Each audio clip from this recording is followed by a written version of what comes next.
Hi everybody, Levi Clay here, and I'm back again for another edition of Mastering Music Theory, the show where we get to talk about the fundamental building blocks of music and how musicians can communicate more fluently with each other. This is the second video on the subject. If you missed my first one, please do go check it out on my channel. We cover the subject of keys, key signatures, and understanding how we can identify keys. Very important subject. And the reason I covered that is because when looking at the great music theory books, there are many subjects like keys that are often ignored. It's assumed knowledge. The books will assume that you already know this stuff. And I think that that's a big flaw with many of the books that are available on the market. And to be fair to them, I did the same thing in that previous lesson because I assumed that you had the knowledge of how to identify pitches. And that may not be the case. So I want to use this video today to help you correct that. It's a very simple subject. We'll get this unbelievably quickly. And before you know it, you'll be reading music in no time whatsoever. So writing music requires the use of the musical staff. I have that on screen now. What we have here are 5 lines, and on those we place notes. We place notes either on the lines or in those spaces. And depending on where you place one of those notes, that has an associated pitch that goes with it. Now, being a guitar player, you have to avoid the habit of looking at this whenever it's given to you and saying, but this tab only has 5 lines. It's an old one, it's a classic, but also put in the work. Learning how to read this stuff is relatively useful to you as a musician. It will certainly give you a more in-depth understanding. And to be honest, although obviously I am a guitar player, I have done a large portion of my learning from non-guitar related educational materials. I've learned so much from saxophone books over guitar books, so definitely a useful skill to have. So when looking at this musical stuff, as I say, we have to place notes either on those spaces or, in those spaces or on those lines. So if we can learn to identify what those spaces are and what those lines are, we'll be able to identify any pitch that's necessary.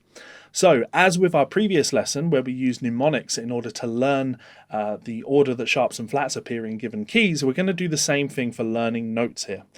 Now this is unbelievably simple, unbelievably quick and easy. The first thing we're going to learn is the notes that are in those spaces. So starting from the bottom, the lowest space, we're going to say the notes in the space spell out face. The notes in the space spell out face. F, A, C and E. Super easy. F, A, C and E. Job done. So if I see a note and it's in that third space, I know that that's a C. If I see a note and it's in that second space, that's an A. Easy as that. Very, very quick, very simple to understand. So now we know those, well, let's deal with the lines. So again, we want a nice mnemonic to go with this. I'm going to use every good boy deserves fun. Every good boy deserves fun.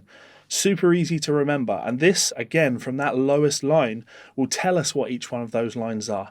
E, G, B, D, and F. Very easy to remember. So with those 2 skills, it's just about looking at a note that's on that staff and then being able to identify what it is. So if I place this this note on screen now, we can look at that and say, okay, well, this note is on the 4th line up. So every good boy deserves. This note is a D. It's on that 4th line. It's a D. Easy. Here's another note. This is in that second space. So the notes in the space spell out face. F-A. This note is an A. Very simple. What I'm going to do now is I'm going to cut away to a little video, a musical example for you, and we're going to have notes playing. And it's like almost like the animated tabs that I do. There's going to be a line that goes through them, and it's going to start at a very slow speed and gradually increase tempo. And what I want you to do, or at least attempt to do, is to identify the pitches as they're happening. Okay? Now, don't be afraid to hit that pause button. It's absolutely fine. Hit pause and take a breather. If it's getting too heavy for you, just take your time identifying those pitches. It will be necessary in the early stages. This is a great exercise to do, and what I'm going to have it do over a period of time is gradually increase in speed until you're really having to think a lot faster, think on your feet. So let's see how you get on.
Now that's almost everything that there is to know. The only other thing that's worth pointing out, and I totally missed this when I was younger, I learned that the notes in the space spell out face, and I learned that every good boy deserves fun, but I missed the very key thing, which is these notes are still in alphabetical order.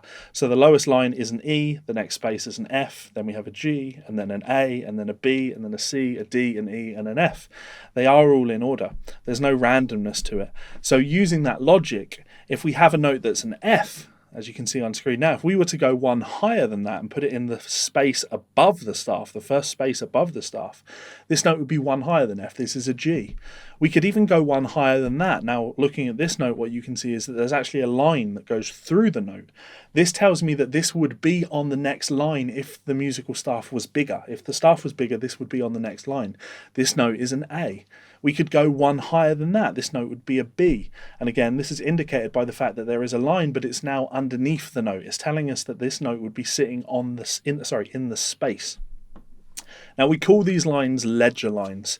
This helps us to read notes that are greater in kind of tonal range than your standard musical ideas that tend to be limited to a small octave. The guitar has a massive range from the low E string going all the way up to the highest note on your high E string, depending on how many frets you have, of course. But it's a massive amount of range that covers a lot of ground. So being able to identify some of these pitches that are on ledger lines is a relatively useful skill to have. So it is worth putting in some time getting familiar with these.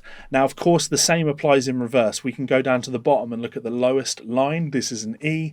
We could go one lower than that. This would be a D. We could go one lower than that. Now we're on that ledger line. This is a C. We could go one lower than that. We're now below that first ledger line. This is a B. And this will just keep going on down and down and down until we get down to the lowest note that the guitar is capable of playing, which is an E, a low E. You'll get used to seeing that if you learn to read for the guitar.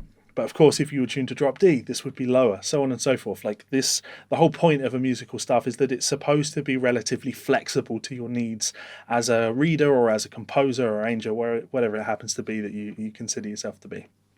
So that's learning to read pitch and identify pitch on a musical staff and the subject of ledger lines. Hopefully you understood that. Hopefully that makes sense. What I would encourage you to do is to pick up any music books that you can find, any books that are around you. And just as practice, look at the music and just go through them and identify the pitches. It will take time. In the early stages, you're going to be slow at this, but over time, you're going to get faster and faster and faster. And you won't think about it in the same way that when you read words, we don't look at the individual letters anymore. You see it as a whole and just process the word. It's a great skill to have, and it's going to help you significantly when it comes to you learning more from music theory books or videos. So hopefully you guys have enjoyed that. If you have, as always, please do hit that subscribe button. Leave me a comment below, any questions, all of that good stuff. I'm always here to help. Lastly, I just want to say a huge thank you to these names that are scrolling here. These are some of my Patreon supporters. For those unfamiliar, I have the channel is essentially funded by Patreon now. So if you would like to help and continue to fund this channel and get your name in the credits, you can have private one-on-one lessons with me, join my monthly study club streams, you can download my transcription challenges, anything that you really want to help the channel get going, get involved in my private Facebook group, etc. Patreon is the best way to do that. So if you'd like to do that, again, link is in the description. Alternatively, if that doesn't suit, you can always head on over to Amazon, again, link in the description, and check out one of my books. There are several on the market, and I'm sure you will find something to your liking. If you would like to check me out on Patreon, you can do so by clicking this button up here. You can subscribe by clicking this button down here. Sometimes I can speak. And you'll see 2 more of my videos here and here. As I say, any questions, please do let me know in that comment section below. I'm here to help. I kind of like doing that. And yeah, any other subjects that you think I could put a spin on for music theory, if you feel that you might need my help, let me know. I'm more than happy to make them. Much love, guys, and I will see you for another video soon. Laters.